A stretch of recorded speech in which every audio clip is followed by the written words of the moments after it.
యోగ సాధకులకు, యోగాభిమానులకు అందరికీ నా హృదయపూర్వక నమస్సుమాంజలి. వ్యాస భగవానుల వారు బ్రహ్మదేవుని ఏ విధంగా బ్రహ్మ తొలగించాడు పరమాత్మ అనేది చెబుతూ పరీక్షత్తుకు ఇలా చెప్తారు. పరమాత్మను తెలుసుకోవాలని అంటే ఆ పరబ్రహ్మకే వీలు కాలేదు. కనుక పరమాత్ముడు ఆయన సృష్టి అంతా నిండి ఉండనటువంటి దివ్య తేజోమయుడు, దివ్య కాంతిమయుడు. ఆ శక్తిని చూడాలన్నా, ఆ శక్తిని దర్శించాలన్నా, ఆ శక్తిని మనం ఆరాధించాలన్నా, పూజించాలన్నా, ప్రేమించాలన్నా మనలో ఉండాల్సింది ఆత్మైక శక్తి. ఆత్మైక శక్తి అంటే ఏమిటంటే ఆయన చెప్తారు, ప్రసాదము, భగవత్ ప్రసాదము నీకు లభించినప్పుడు. భగవత్ ప్రసాదము అంటే ఏంది? ఇక్కడ ప్రసాదం అంటే మనం ఏమనుకుంటాము, ఆలయంలోకి వెళ్ళాక దైవాన్ని దర్శించుకుంటాము. దర్శించుకోగానే ఎప్పుడైతే దేవుడికి దండం పెట్టుకుంటామో వెంటనే ఆయన అనుగ్రహం మనకు వచ్చేస్తుంది. అనుగ్రహం వచ్చేసిన తర్వాత అబ్బా దైవానుగ్రహం నాకు వచ్చింది అని చెప్పేసి మళ్ళీ వాళ్ళు జరగండి అంటే ఎందుకు, మన వెనకాల అనేక వేల మంది ఉన్నారు, వాళ్ళు కూడా చూడాలి కదా పరమాత్మను. ఆయన అనుగ్రహానికి వాళ్ళు కూడా పాత్రులు కావాలి. ఇప్పుడు వాళ్ళు ఏం చేశారు, దర్శనం అయిపోయిన తర్వాత మెల్లగా ఎప్పుడైతే గుడి బయట అడుగు పెడతారో వెంటనే తీర్థం సేవించాలి. ఎందుకు? స్వామివారి పాదాలను అభిషేకించినటువంటి ఆ తీర్థం, ఇది పాద మహిమ.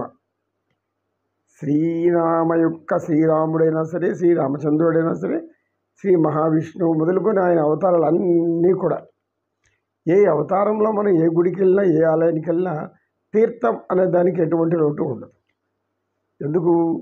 అది అవసరం, దివ్య ఔషధం. అది అవసరము, దివ్య ఔషధము కూడా. పోసుకొని మనం ఇలా తాగేసామంటే అది మన శరీరంలో వెళ్ళే కొద్దీ రక్తాన్ని అంతా కూడా శుభ్రం చేసుకుంటూ వెళ్ళిపోతుంటుంది. అంత అద్భుతం మహిమ కలిగినటువంటి తీర్థం. ఎందుకు? దైవానికి అర్పించి, దైవానికి అభిషేకం చేసి, ఆయన పాదాల మీద జాలువారినటువంటి ఆ యొక్క జలాన్ని, పచ్చకర్పూరం అయితే ఏమి, పసుపు అయితే ఏమి, అందులో కుంకుమ పువ్వు, ఎన్నెన్ని దివ్య ఔషధాలు ఇయ్యాలో అన్ని వేసి ఆయనకి అభిషేకం చేస్తారు. పాలాభిషేకం, నెయ్యాభిషేకం, గంధాభిషేకం, గంగాభిషేకం. అభిషేకించబడినటువంటి ఆ జలము పరమ పవిత్రమైనటువంటి ఒక ఔషధంతో సమానము. కనుక ఆయన సాకార రూపం మనం ఆలయాల్లో దర్శిస్తుంటాం. కానీ నీవు సాకార రూపం చూడండి, సర్వాకారాన్ని ఎలా చూడగలవు? సాకారాన్ని చూడలేకపోయినప్పుడు సర్వ ఆకారం ఆయన ఎటు చూడగలుగుతావు? సర్వత్రా నిండి ఉన్నాడు. నీ కంటికి కనబడితే ఏ టెలిస్కోపో, ఏ స్కోపులో పెట్టి చూస్తే ఎక్కడెక్కడో గోళాలు, గ్రహాలు, నక్షత్రాల మండలాలు ఎన్నో కనబడుతూ ఉంటాయి. ఇవన్నీ కూడా మనకు అంతుపట్టని రహస్యం ఏమంటే వీటిని అన్నిటినీ ఎవరు సృష్టించారు? ఏదైనా ఉన్నదాన్ని కనుక్కోవడానికి నేను కనుక్కున్నాను అంటాడు. ఉన్నదాన్ని నువ్వు కనుక్కున్నావు, లేనిదేం కనుక్కోలేదు కదా. ప్రయోగం చేసావంతే, నీ బుర్రను ఉపయోగించావు, అందులో జ్ఞానం వచ్చింది నీకు. జ్ఞానం అనేది ప్రతి ఒక్కరు కూడా ఒక విషయాన్ని ఆలోచించినప్పుడు ఆ జ్ఞానం వస్తూ ఉంటుంది. ఈ విధంగా పరమాత్మ శక్తిని తెలుసుకోవాలి అంటే మనకు దానికి జ్ఞానమే అవసరం. జ్ఞానం లేనిదే ఏ విషయం కూడా మనం గ్రహించలేము. దానికి సంబంధించినటువంటి శాస్త్రీయ జ్ఞానం ఉన్నప్పుడు మాత్రమే తెలుసుకోగలుగుతాము. ఇలా భగవంతుణ్ణి తెలుసుకోవాలంటే కూడా ఇది ఒక అద్భుతమైనటువంటి, మహత్తరమైనటువంటి, మహోన్నతమైనటువంటి, సర్వజ్ఞత్వమైనటువంటి ఆ సంపూర్ణ విజ్ఞానాన్ని మనం తనలోకి ఎక్కించుకుంటే కానీ ఆయన ఊహకు అందరు. మీరేదైతే ఈరోజు ఈ యొక్క సృష్టి అంతా ఇంత ఉంది అంటున్నారో అది నాకు విశ్వంలో అంతా ఉందని ద్వాపరయుగంలోని విశ్వరూపాన్ని చూపెట్టాడు. విశ్వం అనే మాట వాడబడింది అంటే విశ్వంలో సమస్తం, ఆది అంతం లేని విశ్వం దానికి ఆది లేదు, అంతం లేదు, ఎంత దూరం దేవుడికి కొలత లేదు. ఆ విశ్వంలో ఆ విశ్వమంతా నిండి ఉన్నట్టు దీని అన్నప్పుడు మనకేమీ అర్థమవుతుంది? ఎలా తెలుసుకోగలుగుతాం? ఏమీ తెలుసుకోలేము. కనుక భగవంతుని తెలుసుకోవాలంటే ముందు ఆయన ప్రసాదం స్వీకరించాలి. సరే, ఇప్పుడైనటువంటి ఆ విశ్వేశ్వరుని తెలుసుకోవాలి అంటే దానికి కూడా ఒక శాస్త్రం ఉంది. ఆ శాస్త్రాన్ని మనం అనుసరించిపోయినప్పుడు అది మనకు ఆ దివ్యత్వం గోచరిస్తుంది, మనకు జ్ఞానాన్ని ఇస్తుంది. ఆ దివ్యత్వం తెలుసుకోవాలన్నప్పుడే ఈయన వ్యాసభగవానుడు ఏం చెప్తున్నారంటే ముందు ఆయన ప్రసాదం మనం స్వీకరించాలి. ఏంటా ప్రసాదం? ఇప్పుడు మనం చెప్పుకున్నాం, ఆలయం బయట రాగానే మనసేమో ఎటు వెళ్ళిపోతున్న ఆలోచనలు వెంటనే తీర్థం తీసుకోవాలి. ఇది ఒక ఆచారం. అంటే కొన్ని తరాలుగా వస్తుంది కాబట్టి మనకు ఆలోచన వచ్చేస్తుంది, ఇది ఆచారం. వెంటనే తీర్థం పోసేదానికి వెళ్తాం. ఆ అయ్యవారు తీర్థం పోస్తూ ఉంటారు. ఆయన కొంతమంది ఒక్కొక్కసారి 3 సార్లు పోస్తారు. అబ్బా 3 సార్లు పోసారంటే మనకు 3 విధాలైన దుఃఖాలు పోతాయి. ఏం దుఃఖాలు అయ్యి? అది భౌతిక దుఃఖాలు, ఆధ్యాత్మిక దుఃఖాలు, అది దైవిక దుఃఖాలు. ఎందుకు 3 సార్లు అని అంటే ఈ మనకు మానవ జన్మ 3 దుఃఖాలతో ఏర్పడుతుంది. ఆధ్యాత్మిక దుఃఖాలు, ఆది భౌతిక దుఃఖాలు, ఆ దైవిక దుఃఖాలు. ఇది ముందు చెప్పుకున్నాం మనం. కానీ ఈ పోగొట్టడానికి అన్ని 3 సార్లు త్రిమూర్తులు. ఈయన తీర్థం ఆయన జనం ఎక్కువ ఉన్నప్పుడు ఎక్కువ వస్తూ ఉంటారు. అప్పుడు ఏం చేయాలి? స్వామివారు తీర్థం ఇచ్చేవారు. ఆయన ఏం చేస్తారంటే చిన్న గరిటె తీసుకొని ఏదో మంత్రం చెప్పి వస్తూ ఉంటారు. నారాయణ పాదోదకం శుభం భావనం, నారాయణ పాదోదకం సంపూర్ణ ఆరోగ్యం ప్రసాదనం, నారాయణ పాదోదకం శుభం సంపూర్ణ జ్ఞాన ప్రసాదనం. ప్రసాదం ప్రాప్తించేది ప్రసాదం.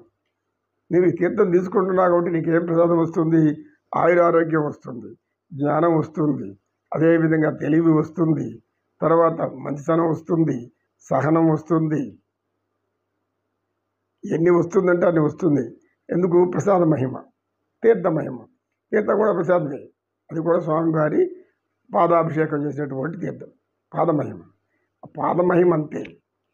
పోసే స్వామివారిలో మహిమ లేదు, పోసే పాత్రలో కూడా మహిమ లేదు. ఆ పాత్రలో ఉన్న జలానికి మహిమ ఉంది. అంటే ఈ శరీరం మహిమాన్వితం కాదు.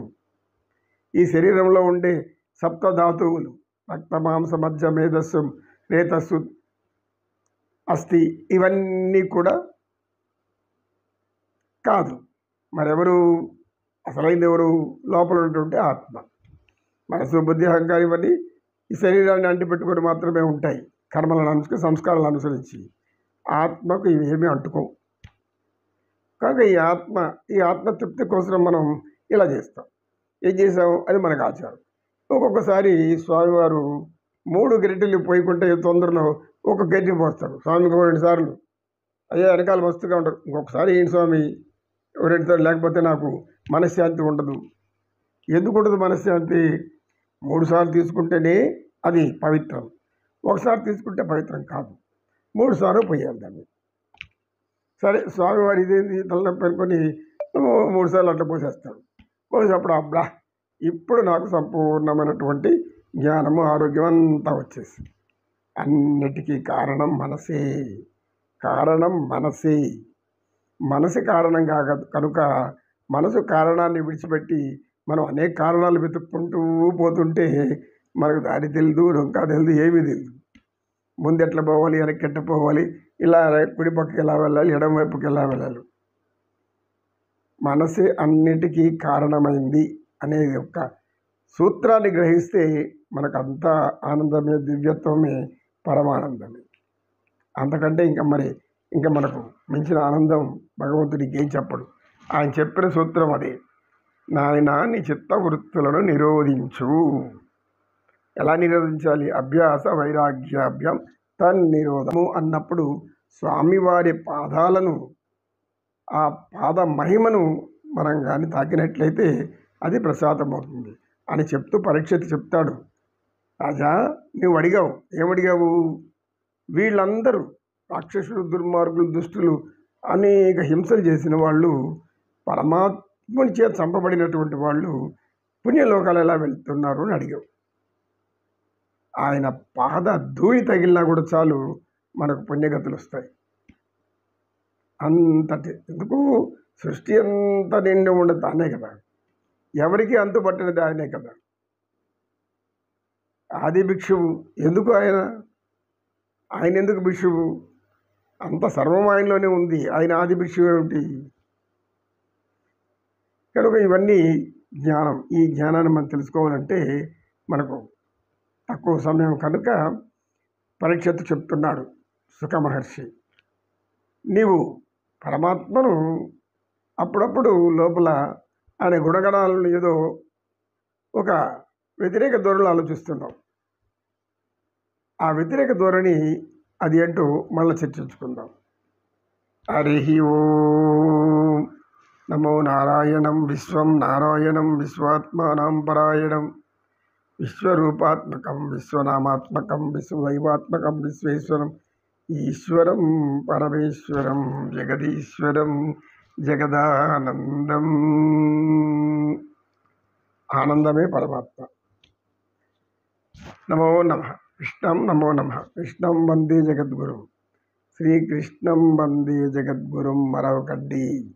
కనుక అలిపిరి మెట్లు ఎక్కేటప్పుడు అక్కడ ఆయన పాదాల మండపం ఉంది, ఆయన వాడిన చెప్తాను కొద్ది పాదరక్షలు ఉన్నాయి, అవి నెత్తిన పెట్టుకుంటే ఎంతో పుణ్యం. అప్పుడు ఆయన పాదాలు తాకినట్లే. అన్నిటికీ మనసే కారణం. నమో నమో నమః.